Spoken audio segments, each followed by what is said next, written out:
Halo sahabat Perosi, kali ini kita akan membahas tentang serba-serbi osteoporosis atau pengeroposan tulang. Nah, kita mulai dengan definisi ya. Apa itu osteoporosis?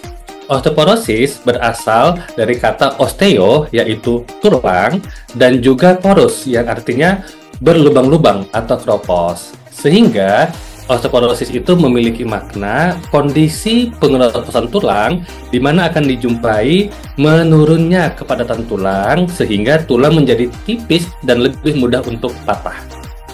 Nah, kalau kita baca, maka osteoporosis bisa kita bagi menjadi 3 jenis.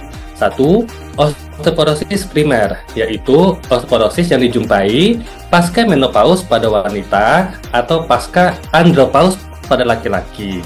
Dan juga osteoporosis yang dijumpai akibat penuaan. Yang kedua adalah osteoporosis sekunder, yaitu osteoporosis akibat kondisi yang lain, misalnya akibat penyakit-penyakit lain, sebagai contoh penyakit keganasan, kemudian penyakit infeksi, penyakit autoimun, dan lain-lain. Kemudian bisa juga diakibatkan penggunaan obat-obatan, misalnya obat-obatan steroid, obat-obatan anti kejang yang itu bisa mengakibatkan peningkatan risiko mengalami osteoporosis. Nah, yang ketiga itu adalah osteoporosis idiopatik, yaitu osteoporosis yang kita tidak tahu apa penyebabnya. Selanjutnya teman-teman, kita mesti mengetahui siapa saja nih yang memiliki risiko untuk mengalami osteoporosis.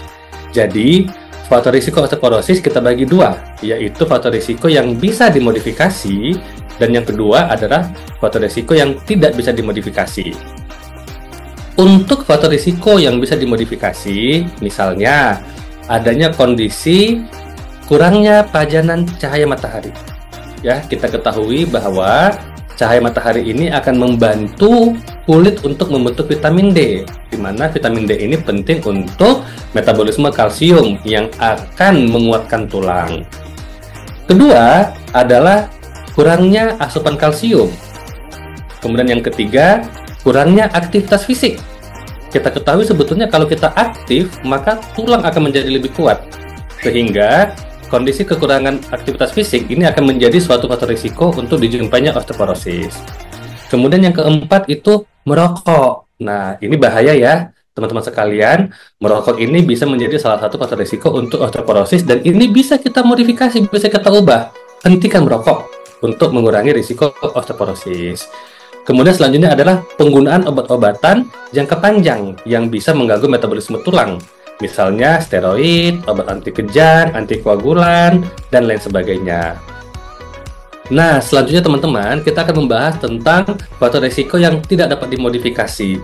Maksudnya apa? Ini adalah suatu kondisi yang memang ada pada pasien, jadi tidak bisa kita ubah.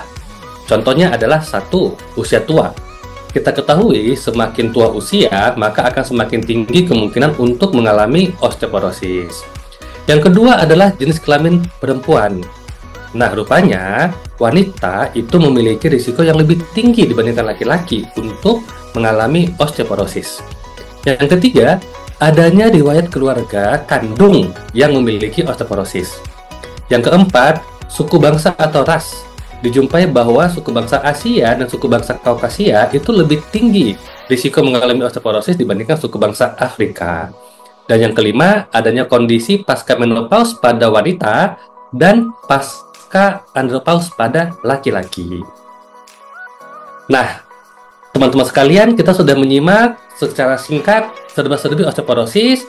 Mudah-mudahan ada manfaatnya. Salam sehat.